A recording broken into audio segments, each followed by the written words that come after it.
All right. Welcome to Sideboardmtg. My name's Eric, and today we're going to be talking about the meta. This is week one of M19 core set standard, and we've got a ton of new decks. We've got 5 aggro decks, we've got 5 control decks, we've got 6 mid-range decks, and 2 control combo-ish style GPG decks.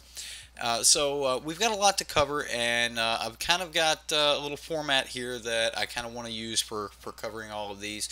If you guys got an extra category or something you would like for me to add to this in the future, I can. But today we're going to be covering what the archetype of these decks are, any new innovations that these decks may have, these decks' strengths, their weaknesses, the overall complexity, how easy is this deck to play, why you should play it, or why you shouldn't play the deck. So we're going to start out here with our mono red wizards deck, and this is a deck that we've seen a lot. A lot of people called it the Flame of the Kiln deck, or mono red flame, or mono red wizards. And there's not a lot new with this deck. However, it did pick up a new card, and that is the Viashino Pyromancer.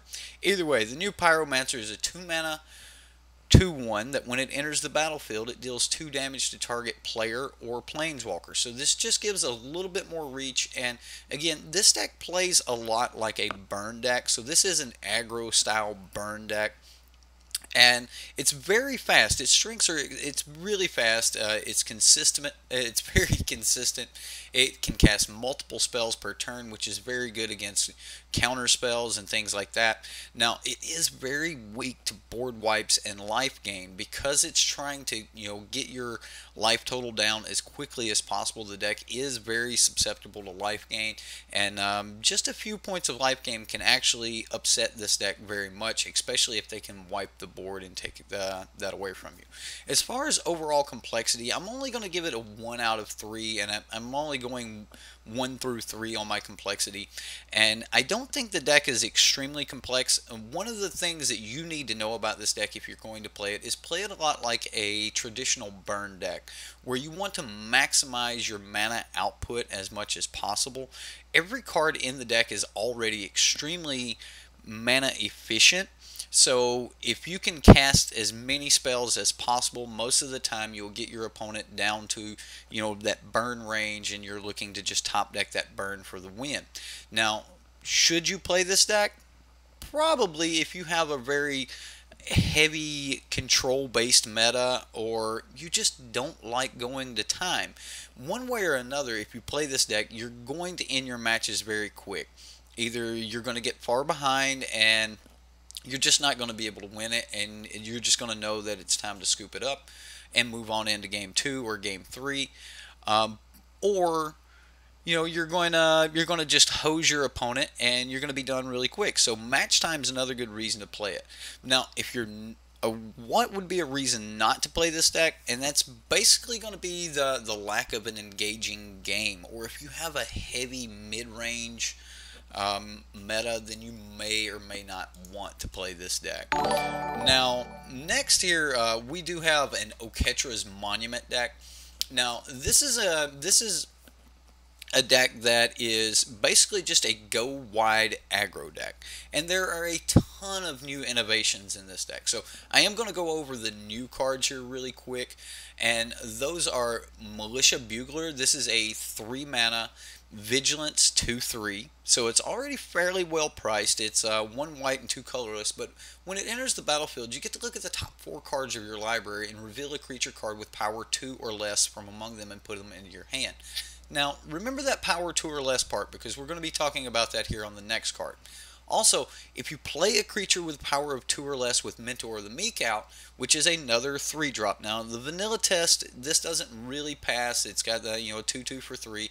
But when it enters, another creature with power 2 or less enters the battlefield, you may pay 1 mana to draw cards, to draw a card. And if you have multiple Mentors of the Meek out, you will get multiple triggers, and then we'll be able to pay 1 mana per trigger. So you could draw multiple cards. This is not a legendary, so you can get a very good draw engine online. Now, as far as other new cards, we do have the Sun Cleanser here. Now, this is kind of an answer against energy-based decks, the green-black snake decks. You get to choose one when it enters the battlefield. You remove all counters from target creature. It can't have counters for as long as Sun Cleanser stays on the battlefield. Or you can remove all counters from an opponent, so they lose all poison counters, or they would lose all energy counters or something like that. So this is one of the first cards that has been printed that allows us to interact with counters that have been stacked onto a player. So something that we kind of needed a while back, but we are getting it now. It does have that 1/4 body, and it's only 2 mana, so it's not very bad. Remorseful Cleric here is a spirit that's getting play here, and mainly because of its sacrifice ability. It has the ability to sacrifice itself to exile all cards from target player's graveyard. Now this is actually really helpful, because this deck actually doesn't want to remove all of the cards from its own graveyard. It wants to dump your graveyard, put its creatures in the graveyard, so that it can cast Dusk Till Dawn. Now, I'll pull up Dusk Till Dawn here so you guys can see it a little bit better. But it's let's move it over here. There we go. Destroy all creatures with power 3 or greater, and that's pretty much meaning that none of your creatures are going to be destroyed, and you get to return all creatures with power 2 or less from your hand. So this is probably one of the best strengths of this deck, is the fact that it is probably the best Dusk Till Dawn deck that you can get. And with the Oketra's Monument, it allows you to go really wide, so that go wide strategy, along with being able to wipe the board of large creatures, is actually extremely effective. Now, this deck does have some weaknesses, and those are mainly sweepers. A lot of times these white weenie decks will want to, play out as much of their hand as possible. Their spells are going to be really cheap. They don't have a lot of card draw, so they are going to run out of cards quickly. Stopping a Dusk Till Dawn, or just simply wiping their board so that they no longer have their Mentors of the Meek to draw cards, is going to be very devastating for these white weenie decks. Now, overall, the complexity on this deck, I'm only going to give that a 2 out of 3. The deck plays pretty straightforward. It does have some interactions. It does have some ways that you can interact with your opponent, and it does have some choosy or choice lines to take. Whether you just run out that Mentor of the Meek, or you just want to get another Bugler out or something like that. But the lines are not very complex, so I did leave the complexity down to a 2. We don't see a lot of real innovation in the sideboard here. A Kanjali Sunwing, that's kind of new. We do see the new Ajani and things like that. But in the sideboard, he's got some Bairds and stuff. So for the most part, this is just a straightforward white weenie deck. And why would you play this deck? Well, maybe you're Craig Wesco, and you've just been waiting for the return of white weenie. But that would be the major reason to play with this deck. There's quite a few other aggro decks out there, but this one is extremely powerful. The Dusk Till Dawn effect in this deck is hard to beat. The ability to just completely refill your hand is extremely valuable. There will be times where these decks will just cast Dusk just to get Dawn into the graveyard. Now, why wouldn't you play this deck? Probably because everyone in your meta is running, Sweltering Suns, Fumigates, Paraska, or Yahini's Expertise and things like that. So that would be my main reason as why I wouldn't run the deck, is if I had a sweeper heavy meta. So our next deck here is going to be Mono Black Zombies. Sorry guys, I've got notes pulled up here, and just trying to get through this as smoothly as possible. So the Mono Black Zombie deck. Now this is a tribal aggro deck, and overall, I think that this is a deck that a lot of people have been wanting to see return. It does have a lot of new creatures in it, but a lot of creatures that we're very familiar with. Diregraph Ghoul is a new creature here in M19, but yet it's not a creature we haven't seen before. It just enters the battlefield tapped. It's a 1 mana 2/2, not a bad card. Dread Wanderer, also a very good card. It's a 1 mana 2/1, also enters the battlefield tapped, has the ability to recur itself from the graveyard.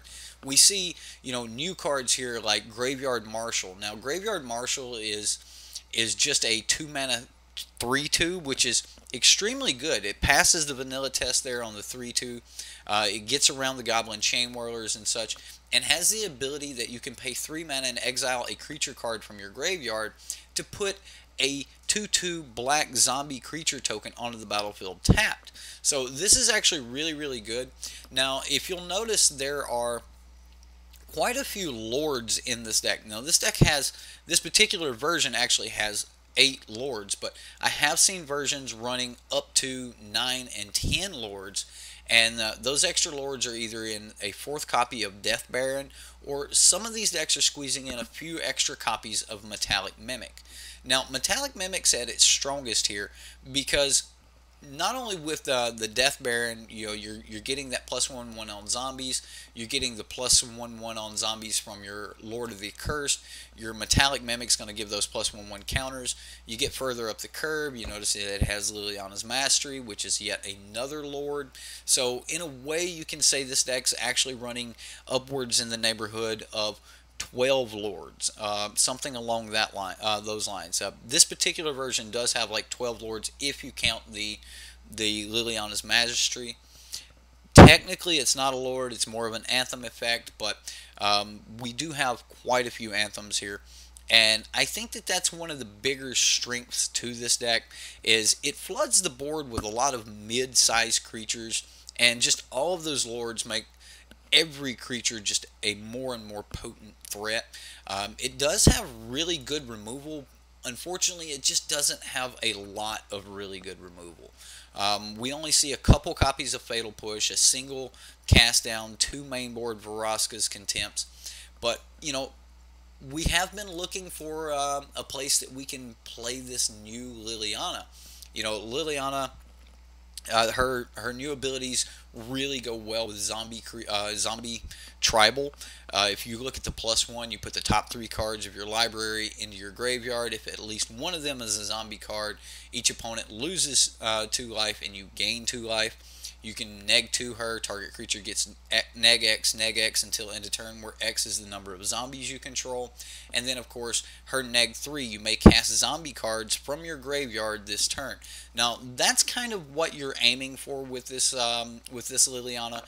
You're probably going to want to, +1 Liliana, put some cards in your graveyard, and then use that neg 3 to be able to cast as many of those zombies as you can. It doesn't run a lot of copies of Liliana, but the neg 3 on her is extremely effective in this deck. Now, as far as complexity here, you're going to have another 2 out of 3 here. This is not an extremely complex deck. It's not going to take a lot of thought. You're just going to be playing, whatever is the most adequate lord or anthem at the time. Get as many anthems as you can down. Eventually you'll swarm the board. You'll be able to use one of your lords of the accursed, pay 2 mana, tap it. All of your zombies are going to gain menace. You're going to be able to get through those board stalls and things like that. So the complexity of this deck is just basically, I would have given it a 1, as it's kind of straightforward. You play zombies, you play lords, you play more zombies, that sort of thing. But because of needing to know when the right time to exile creatures from your graveyard to make cards, or to make zombies with your Graveyard Marshal, or when to give them menace and actually go for that attack, is going to take a little bit more thought. So I am going to give it the 2 on the complexity. Why would you want to play this? Because you've been waiting for the return of Crypt Breaker, and it broke your heart when it faded away. You're a big fan of tribal decks, or if you like zombie tribal in particular, this is going to be a great deck for you. Now, what would be another reason why you shouldn't play this deck? Maybe if your meta is just full of settle the wreckages, fumigates, things like that. Now this one's not as susceptible to things like sweltering suns and such, because a lot of times you can outgrow that. I've seen these zombies get up to 5/5s and 6/6s, so I don't think damage based removal or board sweepers are really going to set this back as much as one might think, because these zombies really do grow out of control really quick. The deck is extremely fast and extremely resilient. The ability to bring most of these cards back or to get some value from these cards is really good. I do want to say that the Death Baron giving all of those zombies Death Touch means that most of your zombies are going to be able to trade off with even things as notorious as Carnage Tyrants. More than likely, you'll be able to put enough bodies in front of a Galta to even stop even a single point of damage coming over. So the deck is really good at going wide and tall at the same time. So if you want to play it and you're a big fan of that, do so. But if you got a meta just absolutely full of settle the wreckages and fumigates, you may or may not be able to get in with this deck. So I do want you guys to think about that. If you like playing a lot of lords and things like that, this is a really good deck for that. Now next here we're going to be talking about the Black-White Knights deck. Personally, I'm not a huge fan of the Black-White aggro deck. It is a Knight tribal deck. This is another tribal deck. Now, it's got some new cards in it, but not many. And we'll go ahead and point those out. It's running the Paladin of Atonement, which is something that we had seen before. But one of the new things that's helping this card out is both the Angel or Ajani. The new Ajani is absolutely great here, and then of course the new 4-mana Knight. Other Knights get +1/+1, and then you can give those Knights double strike for 5 mana. So this is absolutely a game changer here. So the Valiant Knight being added to this deck is really good. We see Ariel here. Ariel's one of those cards that has the ability to just take over the game if they can't answer it. It's still a 4/4 for 4, so it's still a very strong card. And because you're gaining a lot of life, things like that, you do have Vona here who can just answer anything. Now, this deck's got really good removal, and it has a good way to stop most removal. A lot of the removal in our format right now is black-based. There's a lot of players playing black-based removal. So, the White Knights, they stand up really well against black-based removal. The Black Knights stand up really good against the white enchantment-based removal. It makes it really hard for your opponents to swing in when you have multiple first strike creatures.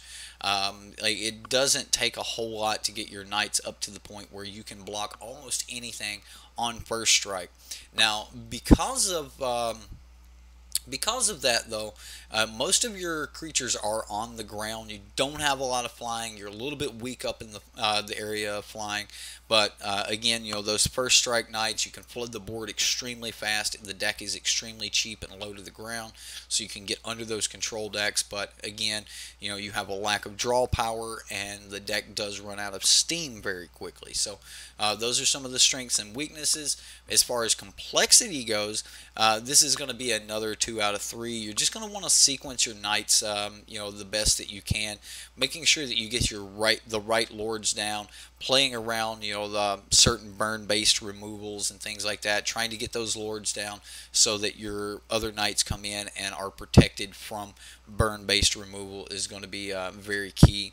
Now, why would you play this deck? I don't know, maybe you grew up watching a lot of Camelot. You love the story of King Arthur and his Knights of the Round Table, and you just always wanted to be a knight. And let's face it, you cried a little bit when you heard Elspeth died, right? That's why you want to play this deck, right? Also, History of Benalia is an excellent 2-for-1. It's a great card, and this is a really good deck to put History of Benalia in. Now, why wouldn't you want to play this deck? Well, your meta is probably full of mid-range and, again, sweepers. Sweepers are going to be a lot. You guys are going to hear me say this a ton today. Alright, next we're going to move on down here to the green-black Stompy list. Now, as far as the archetype goes, this is straight up Timmy Aggro. We've got 4 green belt rampagers. I know that Magic Hefe's out there, and he is thrilled to see these green belt rampagers here. It doesn't have a lot of new cards in it, or actually any new cards from M19. The deck is pretty straightforward. We've seen these, the opening curve here of Land of War Elves into Steel Leaf Champion. We know this is an extremely powerful opener here. It is also a Heart of Kirin deck. We've got the Scrap Heap Scroungers. That's kind of the main reason for the main board black splash. In the sideboard, it actually has an extra black source in the form of a swamp. And you'll notice that it doesn't actually run Vraska's Contempt. Now, a lot of you guys have been on the bandwagon of trying to get Vraska's Contempt into these decks. You really just don't have enough black sources to consistently hit that double black. Go with the Hour of Glory. Save yourself some heartache. You'll have that answer for those Hazards, the Scarab Gods. Heaven forbid you hit one and they have extras in their hand. They get nothing and they lose both of them. It's absolutely terrific. It's got great answers in the sideboard for dealing with graveyards and things like that. Also gaining some life. Doomfall we're starting to see Doomfall become a more and more powerful card, and I really like the black splash in these mono green decks here. So why or what is the complexity on this deck? I'm actually going to say this is a 1, maybe a 2 on complexity. The one thing that you really just need to worry about on this deck is just opening up with the right sequence. As long as you sequence your spells properly here, you're going to put down an extremely powerful curve that is full of must-answer threats. Now, again, this, as far as weaknesses go, this deck is it is weak to sweepers. It does need to put enough things onto the battlefield to push threats, but it doesn't have to run itself completely out of gas. Now, the biggest weakness for this deck is actually in the air. The deck does have a hard time dealing with air attacking creatures, Lyra, things like that. You're going to need to have a removal spell for those. So do look out for that. Pretty much anything on the ground, this deck is going to be able to combat with those. But it is weak in the air. Also, coming up against the Scarab God decks, pretty much the best answer you have against the Scarab God is your Scrap Heap Scroungers, putting those in your graveyard so that when the Scarab God goes to target something, you can actually remove that yourself. That's one of your better lines, and that's kind of why I want to be able to give this a 2 on complexity. There are some good synergy in this deck. There are some good lines that you can pick, and it's not just a straightforward play what's in your hand. There are some lines to think about there, so I am going to give it a 2 on the complexity here. Now, because, why would you want to play this? Because you're a Timmy, and this runs Galta, man. I mean, it's a 12/12 with trample that you could probably play for 2 mana. Let's slam that bad boy and get in there, right? Come on, Timmy. Why wouldn't you want to play this? Maybe your meta is just really heavy in flyers. I think if you do have a really heavy, meta just full of flyers, I don't think that you're really going to want to be running this deck. And that's going to do it for the aggro decks. We're gonna move on down into the control decks here. And our first one is going to be Esper Control. Now, Esper Control is a targeted based or a targeted removal based control deck. We do see a lot of counter here. This is kind of a lot like your blue-black control decks, which is kill and counter. But it has splashed white for Teferi. That is pretty much the basis of this deck. We see the disallows and the essence scatters along with 4 fatal pushes, cast downs, Vraska's Contempts, Gear Hulks to get any of those things back. 3 Teferis to go way into the late game. Teferi and Gearhulk being your primary win cons here. You don't really have any other way to win the game.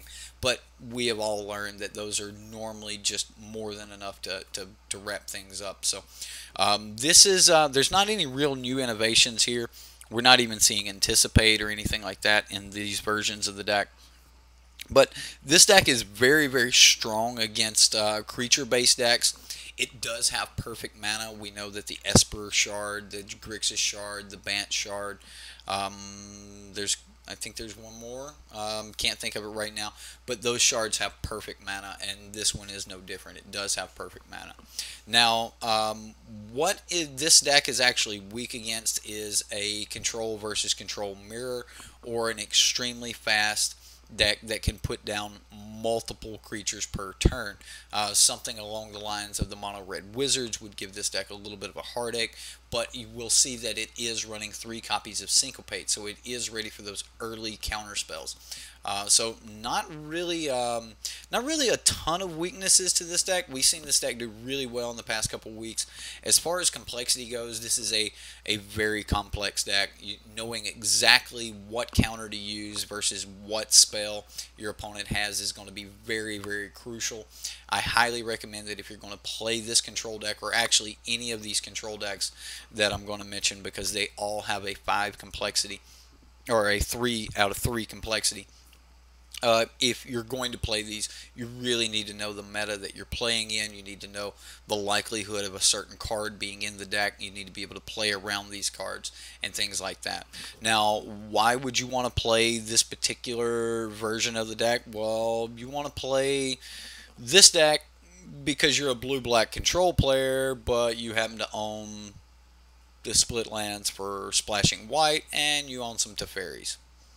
That's pretty much why you would want to play this deck. Maybe you have Teferi, but you don't have the Scarab God, something like that. Teferi is really, really good here.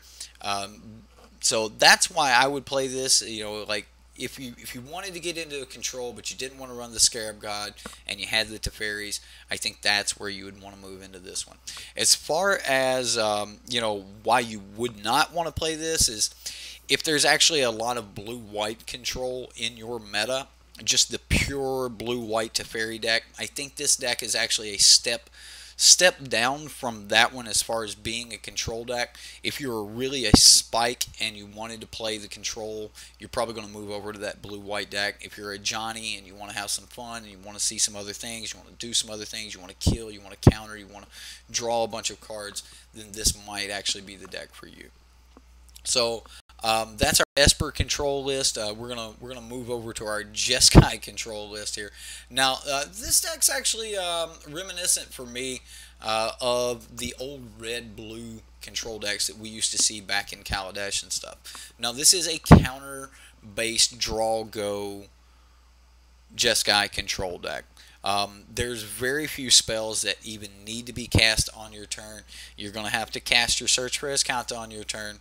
You're going to have to cast your Whirler Virtuoso on your turn. And you're going to have to cast your Teferi on your turn. Everything else in the deck can be cast at instant speed. You have absolutely nothing else to do on your turn other than to tick up your Teferi, tap a couple lands, pass the turn. That's pretty much it. Teferi makes it so that even the turns that you need to tap down a little bit to play one of these non-instant speed or non-flash spells, Teferi is going to just bring you right back out of that, untapping your mana so that you have maximum resources on your opponent's turn.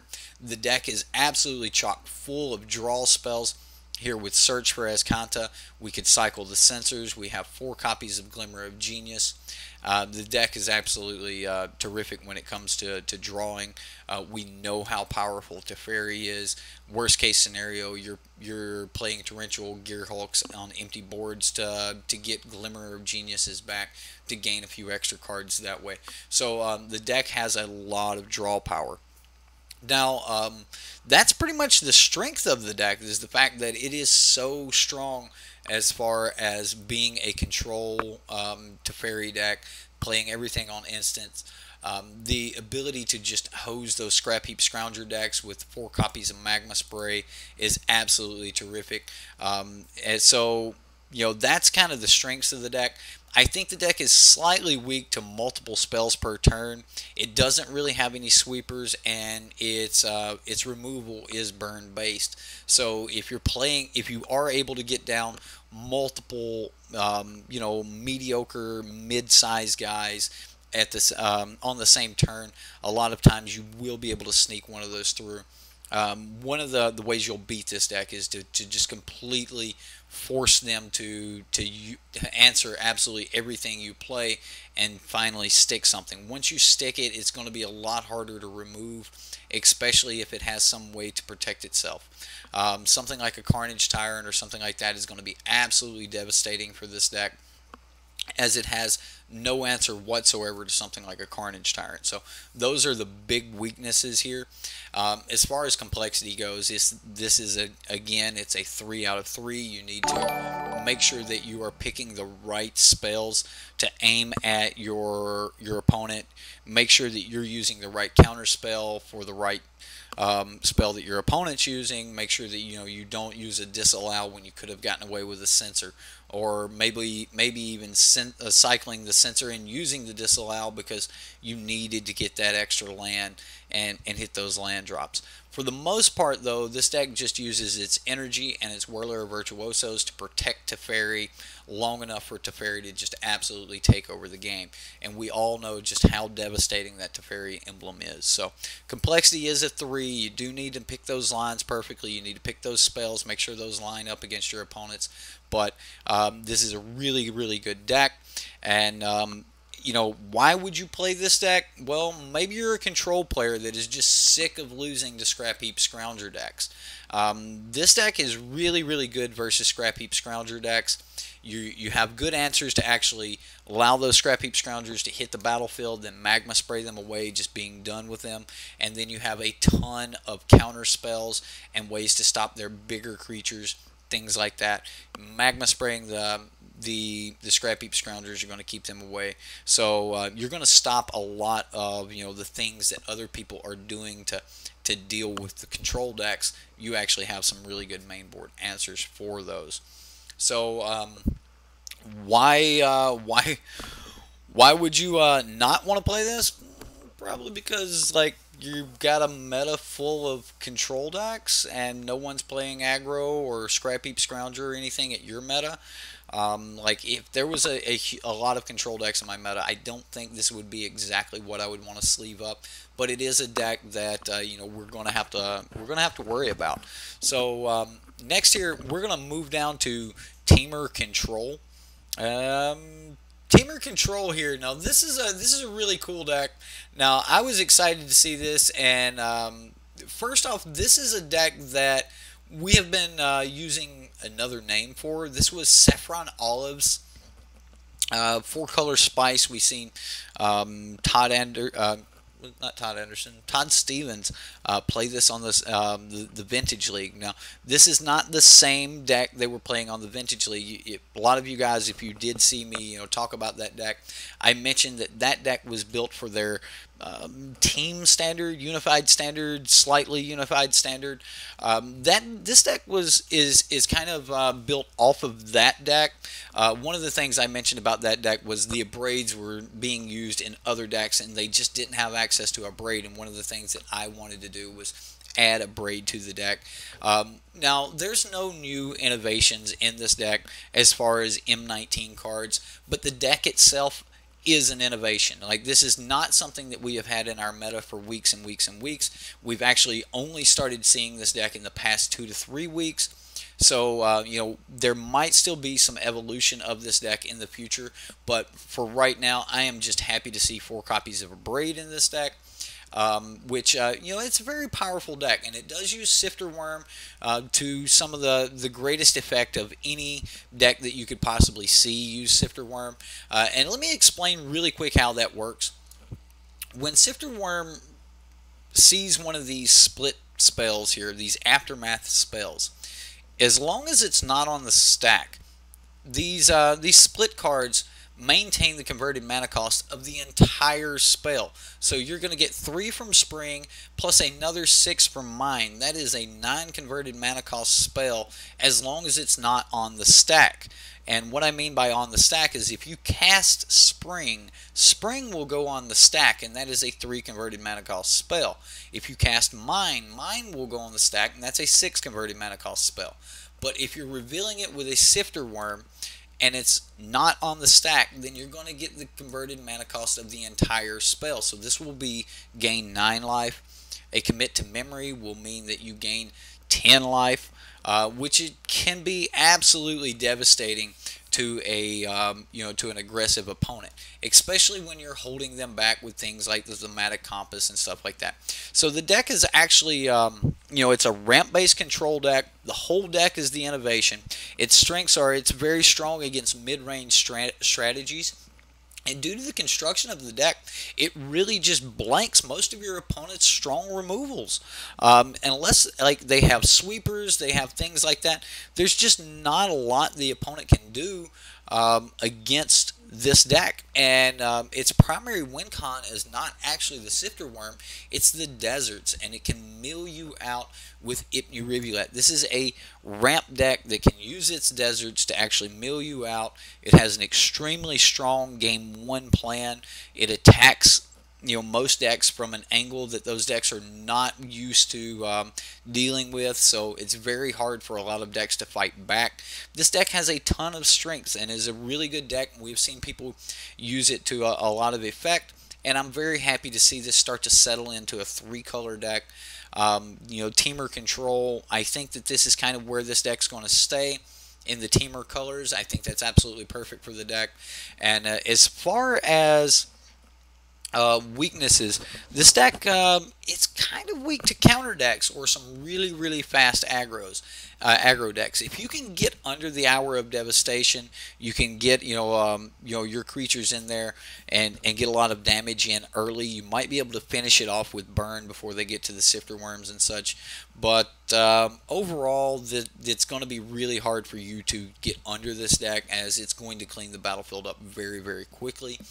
You do get to capitalize if this deck chokes. If this deck chokes, it chokes very hard. So missing land drops on this deck is very bad for the deck, and it starts making you have to cast spells preemptively. Casting your Grow from the Ashes for 3 is not always where you want to be. Not everyone is actually using the Grow from the Ashes. Some people are still using the Gift of Paradise, which is not a bad card. And if you wanted to use Gift over Grow, I don't think that there would be a huge problem there. However, Grow on 5 gives you basically an extra Hour of Promise. It does go get basic lands, where Hour of Promise will go get any land. So that is something you kind of need to think about. You need to worry about. Maybe you just want to use the gifts or something like that. But overall, as far as the complexity of the deck goes, it is a 3 out of 3. There are some extremely complex lines. Knowing when to use that board wipe, knowing when to go ahead and ramp now, getting your Arch of Araska online on turn 4 is something that all of us want to do. So why would you play it? Because turn 4 City of Blessing. When you just listen. You listening? I mean, you can have 7 mana by the end of turn 4 here, guys. This deck is absolutely bonkers when it comes to ramping in. So that means, on turn 5, you're playing your first Sifter Worm. You have all of the mana in the world to do some major things. You can gain a ton of life with this deck. You have things like Blink of an Eye. You can pick up your own Sifter Worm, put it back in your hand. You can replay it. There's a lot of really cool interactions in this deck. There's even a Majari Conjecture, which will return an instant card from your graveyard, then return a sorcery, and then until end of turn, whenever you cast an instant or sorcery, you get to copy it. I mean, think about copying Hour of Promise. Think about copying, a commit, bouncing some things. Think about copying anything, really. It's going to just get you a lot of value. Now, as far as card draw goes, there's not just an overwhelming amount of card draw in the deck, but It does have, you know, the spring to mines, and don't forget that mind itself is an instant speed card. Let's move that over there so you can see that. Mind itself is instant speed, so you can actually gear hulk the spring back at instant speed if you know you somehow had a gear hulk or something like that.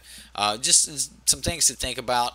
This deck doesn't really run gear hulks, but I actually expect gear hulks to start showing up in the deck just for the additional springs, the mines, the commits, memories, things like that.